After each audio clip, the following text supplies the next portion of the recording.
Merry Christmas. I'd like to thank Bernie from Edmonton for his question. Bernie sent me an email. He said, Martin, it's 27 below in Edmonton. So obviously he is not playing any golf these days. I'm sure he's watching a lot of hockey. Bernie, great question. How do you get better during the winter at your golf? Well, I'm going to give you some simple things. Obviously, you can swing, just stay loose in your house. You said you were 6'3" and you have pretty low ceilings at 8 feet high. This is one of my favorite training aids. It's called the Orange Whip. A friend of mine, Jim Hackenberg, sells it, and you can get it at orangewhiptrainer.com. Fantastic just to stretch out. It's got a really flexible shaft. You can really feel the lag with this tool. I recommend it highly. It's a great tool. Now, seeing as your ceilings are 8 feet tall, you could swing it more horizontally around you. Just make sure you don't smash into the tree. But the Orange Whip is a great way to stay loose during the winter months, or just to warm up before your game of golf. Some of the things I'd like you to work on this winter, being indoors and the fact that you can't really hit shots outside. It's a great opportunity for you to work on educating your hands, understanding the pivot. Those two things are vital, and you can do these things indoors. I've got an example of my couch, my little love seat here. My wife loves when I do this. I turn it on its side, I put a blanket over it. All of a sudden it's a little indoor net. I don't hit full shots into it, but I'll certainly hit some chip shots. A couple of things I want to go over with you today. I want to talk about the pivot. A good friend of mine, Brian Manzella, showed me a drill that Teaching Pro in Canada showed me when I was about 10 years old, and honestly I'd forgotten about it. And he uses this towel exercise, or towel drill. He just folded up a towel to really emphasize what the pivot does and how the pivot works. And you can do this all winter. As an example, this is a towel just rolled up, and if I hold it in my fingers and I use my pivot, I can really, without using my hands at all, because if I use my hands, I can't hit the couch, but if I pivot and get my lower body working, and what I mean by that is, obviously, there's a motion away from the target, a bit of a squatting motion, and then a burst upward. Okay, so that's the pivot move I'm talking about. The towel works away, we squat, we burst upward. That's what throws out this towel. Same thing that throws out a golf club, if our hands are passive and we know what they're doing. So that's the next thing we're going to work on. I've got a dowel to help show what I'm talking about here. We're going to talk about the left arm flying wedge. So I've got a dowel and I've got my golf club. When we're in the address alignment, this shaft and left arm are not in alignment. It's clear to see. However, we make a backswing, we start our backswing, or if we start in a chipping alignment, the shaft and left arm do have a relationship. Now if I take that and I rotate and cock my left wrist, you can clearly see that I've got a relationship there where we have what we call the left arm flying wedge. And how this works in the golf swing is that left arm flying wedge will rotate that face square.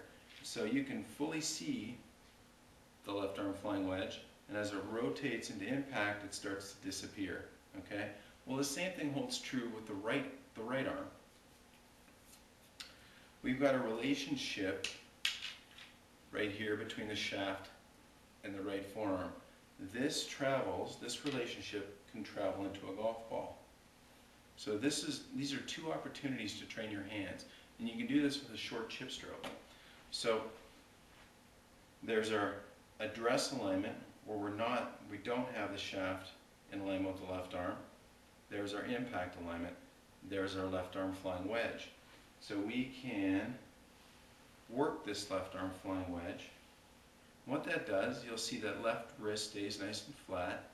This can work without a pivot, but you'll see in a second, if we put our right hand on, the pivot has to work in order to maintain this flat left wrist. So what I'd like to see you do is to train these hands individually.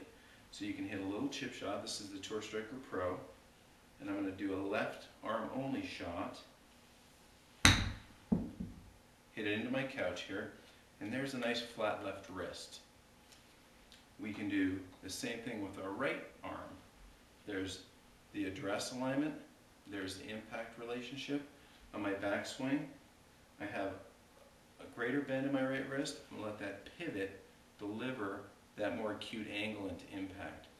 I can't tell you how many students I show this to, and this is what it looks like. This is their action. They purposely flatten the right wrist to create speed with the club head. This is the one thing we have to get away from. The same thing on the left side. They cup their left wrist through impact. I want you to actually feel like your left wrist can actually bow the other way through impact. So you can create a bow through the impact interval rather than try to cup. Okay? So the right hand looks like this. The right wrist is generally flat. We create some bend. We pivot that bend. And as a result, we take the tour striker, present loft to the ball by delivering it with a bit of a forward-leaning shaft, and up goes the golf ball. So that's a fantastic way to train your hands during the wintertime. Now, when you put both of these on together, you'll realize, like I said, you can do the left arm without the pivot. No question. You can train this forearm rotation. You can see that that base is rotating. You cannot put both hands on and do it without the pivot. You cannot. You have to have the pivot. That's why the towel drill is so very important. You have to learn how to have a little pivot burst on all these little short shots. Now, around the green, there's a bunch of specialty shots. They don't require the shaft being up the left arm. There's a lot of good players that have a little bit of flip when they hit shots around the green.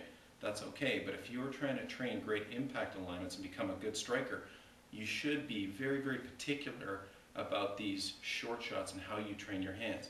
So, at home, when you do this, use props. Here's a little pillow from the couch, and you can use this as a playing tool, as a way to see if when you're hitting these little shots, you're too inside out, obviously by hitting the pillow and creating a bit of a counterclockwise motion, or if you're too outside in, you'll hit the other side of the pillow.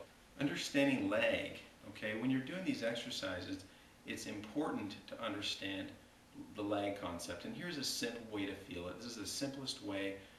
I picked this up in Bobby Clampett's book, just a very simple way to understand lag. So if you hold the golf club in your left arm, and go ahead and put it in alignment with your forearm. Now you'll notice, if I make a motion away from the target, and I'm only holding this with a couple of fingers in my left hand, you'll feel some pressure, the club weight putting pressure into your forearm. You'll feel pressure when you change direction, okay? Well, the trick to this and understanding lag is to maintain this pressure when the club passes the impact interval, okay? Very, very important. What will happen is if you lose the lag, this shaft will work away from the forearm.